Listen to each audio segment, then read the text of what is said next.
Não se esqueça de se inscrever no canal. Deixe seu like e ative o sininho.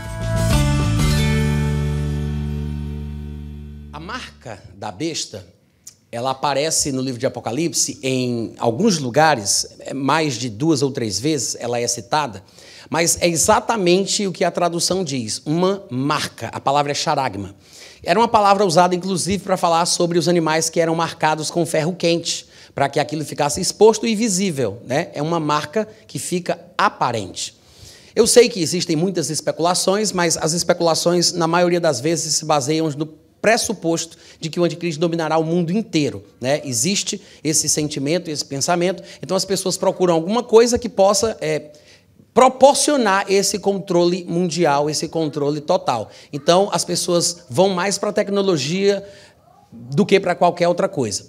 Por exemplo, quando eu me converti, o que estava em voga nas interpretações da marca da besta era que seria o código de barra, né? Alguns de vocês aí pegaram isso também, mas já faz tempo, o código de barra foi esquecido, mas aí depois surgiu a ideia de que talvez seja o neto do código de barra, que é o QR Code, né?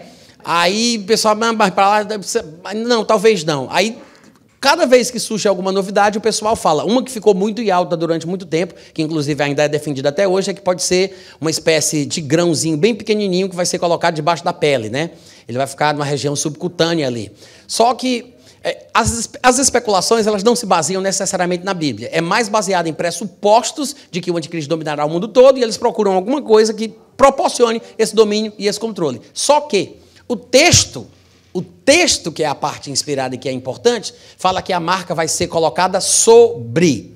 Inclusive, o texto grego fala sobre, tá? Não é só um acréscimo ali de uma palavra que faltou para complementar o sentido na tradução para a qual o texto foi traduzido. Está no grego, sobre. Sobre a testa e sobre a destra. Dexios é a palavra que está lá. Algumas vezes o pessoal traduz a destra no texto original por mão direita. Mas nem todo o texto de Apocalipse que fala que será colocado na destra está falando da mão, tá? Mas o pessoal não observa que o texto fala que a marca vai ficar sobre e não sob. Não é subcutânea.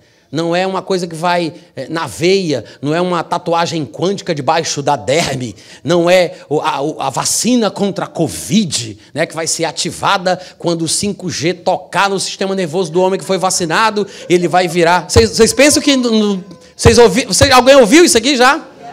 Eu pensei que vocês achavam que eu estava brincando, inventando isso. Mas falaram isso, né? Em meio às especulações da marca, o pessoal chegou com essa história também.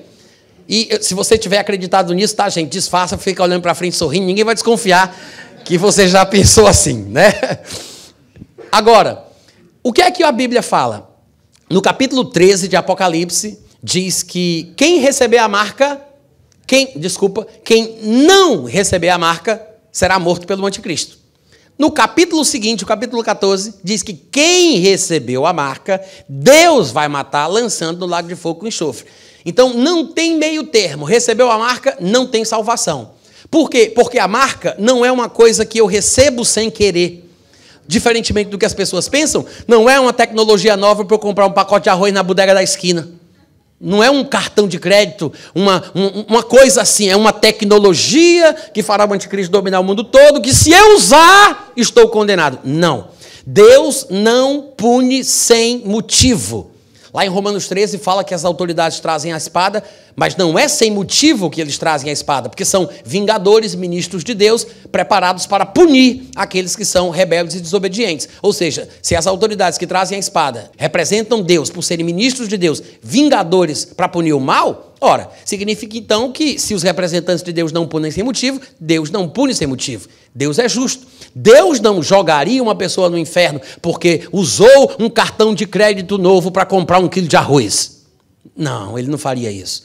Para a pessoa ir para o inferno é porque a pessoa tem convicção religiosa, tem convicção espiritual, ela aceita, ela toma uma postura para si que é contra os princípios cristãos, é contra o Senhor Jesus, é contra a verdade do Evangelho. É uma coisa pensada, é uma coisa escolhida e feita de forma consciente.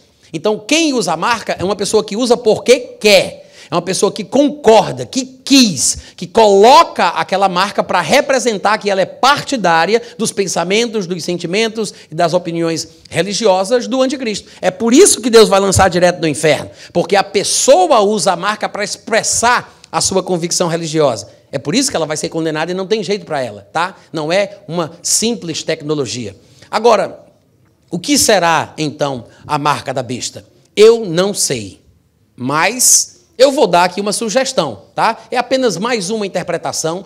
Eu não gosto de ser dogmático, muito menos naquilo que eu não tenho convicção absoluta. Quando eu tenho um texto, eu falo com clareza, de forma até contundente, mas eu não tenho certeza se essa é realmente a interpretação correta, mas é a que mais me deixa pensativo, talvez seja. É a que mais me faz questionar. Por exemplo, Apocalipse capítulo 13, versículo 18, diz assim: aqui está a sabedoria. Aquele que tem entendimento, calcule o número da besta, pois é número de homem. Ora, é 666, né? É um dos textos que fala da marca. Agora, o que é interessante é que quando a gente estuda muito as Escrituras e estuda a formação da Bíblia e tudo mais, eu até comentei sobre isso aqui em alguns momentos das nossas aulas, é que existe um período em que não havia a imprensa, que todos os textos, não somente da Bíblia, mas qualquer literatura, a Ilíada, a Odisseia e qualquer outro texto produzido por um poeta ou pensador e filósofo grego, também foi escrito à mão. E a forma dele ser replicado e passar de geração a geração e se espalhar pelo mundo antigo era através da cópia manual. É por isso que todos os textos do período em que a imprensa ainda não existia são chamados de manuscritos. Não é o texto original, mas é manuscrito porque foi escrito à mão. Se não foi pelo autor original, foi por um copista ou por outra pessoa que fez a cópia daquele documento para outro e assim foi passando para frente. Durante essa época, os manuscritos que foram feitos, no caso do Novo Testamento, eles tiveram variações em determinados lugares. Ou seja, o texto não era exatamente o mesmo, variava uma palavrinha, uma preposição, uma coisinha aqui, uma coisinha ali. Essas variações são chamadas tecnicamente de variantes textuais do Novo Testamento. Existem aproximadamente catalogados, hoje no mundo, 6.000 fragmentos de textos do Novo Testamento. Alguns completos, em forma de códex, que era o avô do livro, né? Códex ou códice, no português, e tem os fragmentos mesmo, os pedacinhos, apenas uma tira, um pedaço do papel, muito acabado. Papiro e pergaminho. E também as diversas traduções para as quais foram traduzidos os textos do Novo Testamento, para outras línguas, o siríaco, o copta e assim por diante. Então, os estudiosos, os especialistas pegaram todos os fragmentos e fizeram uma perícia em cima do texto, tentando descobrir qual teria sido o possível texto original. Eles tentaram reconstruir o texto grego do Novo Testamento com as evidências que se tem, que são muitas. Se você pegar um texto secular de um filósofo qualquer, não tem sequer 1/10 do tanto de texto que tem do Novo Testamento. A abundância de textos, ainda que com as suas variações, não é um sinal de que houve corrupção, adulteração, contradição nos textos bíblicos, mas mostra que foram 1.500 anos até a invenção da imprensa, né? 1.500 anos em que aquilo foi passando de pai para filho, de geração a geração, e é lógico que iria variar. Porque é um texto humano, às vezes a pessoa não entende bem, muda uma coisinha ou outra, teve erros acidentais e algumas mudanças intencionais na tentativa de salvaguardar uma doutrina que estava associada a uma palavra. Aí você, não, vamos tirar essa palavra, o pessoal está interpretando isso errado, vamos colocar aqui outra para mostrar que não é esse o entendimento. Então, teve isso também. O que acontece? Surgiram as variantes textuais do Novo Testamento. Né? Escreveram um Novo Testamento grego, e aí o comitê que fez essa reconstrução do texto original fez um livro para ser comprado junto com o texto do Novo Testamento grego, chamado de Variantes Textuais do Novo Testamento, que cataloga todas as variações dos textos de Mateus a Apocalipse. Eu gastei o meu latim todinho para dizer isso aqui. Em Apocalipse 13:18, tem variações do número. Aparece, a gente lê 666 porque é a variação que o comitê para a construção desse texto achou que parecia ser a mais correta. Mas tem 616, 646 e tem vários outros números. Estes números, naquela época, eram escritos com as letras do alfabeto grego.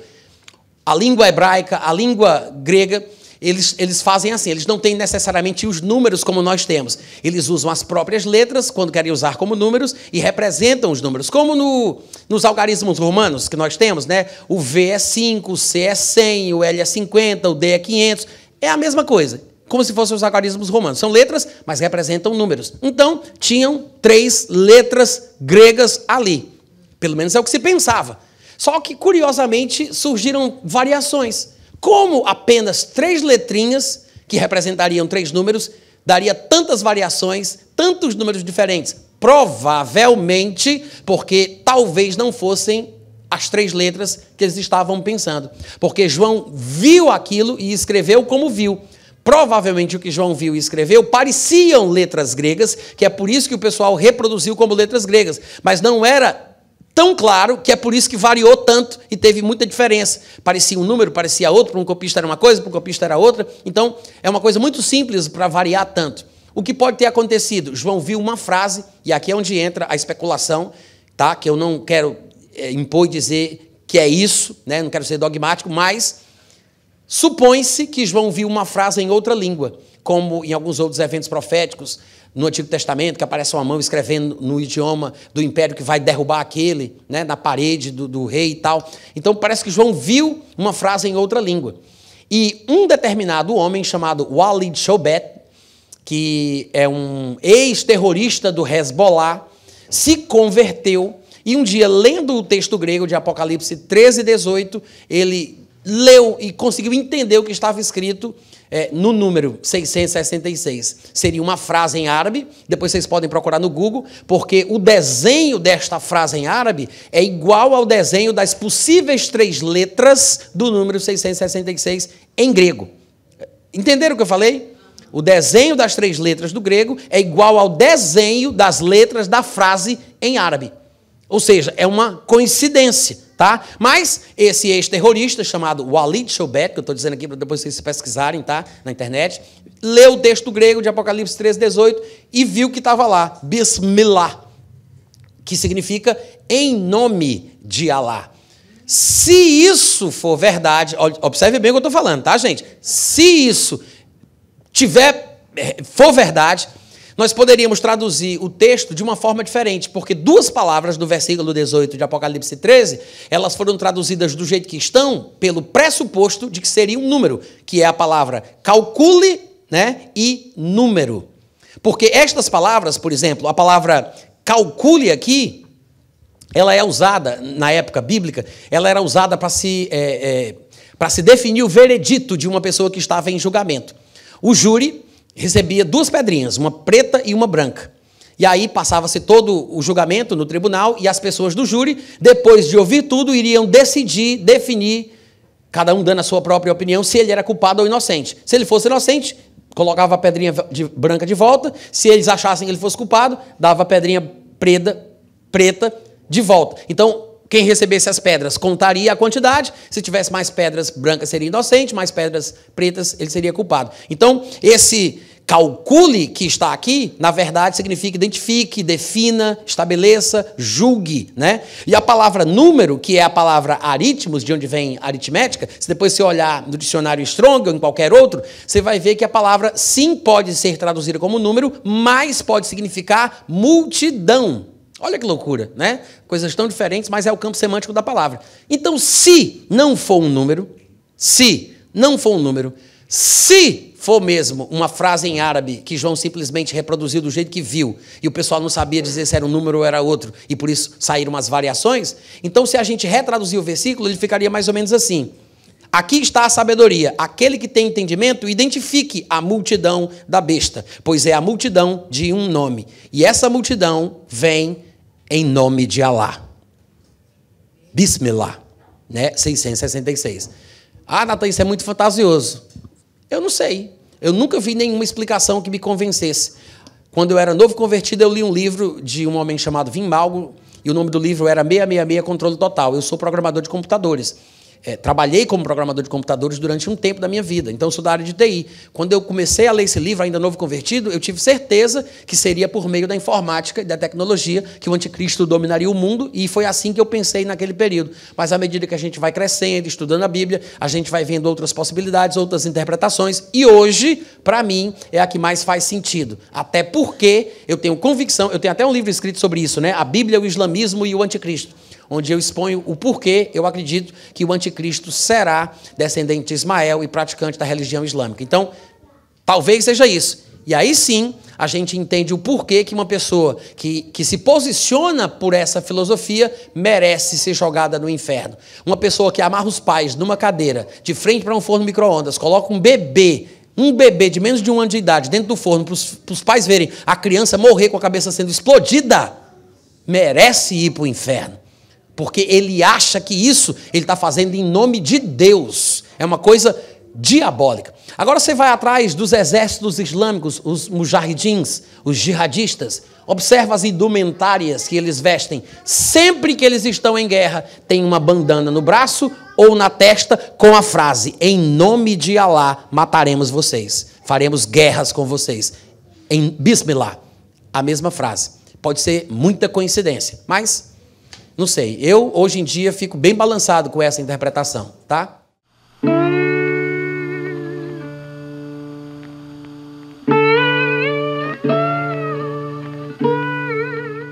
Este é um trabalho independente e conta com a ajuda das pessoas que têm sido abençoadas por ele. Se você quiser fazer parte do grupo de mantenedores desta obra, se informe das opções disponíveis na descrição deste vídeo. Agradecemos pela atenção e pelo carinho. Deus abençoe.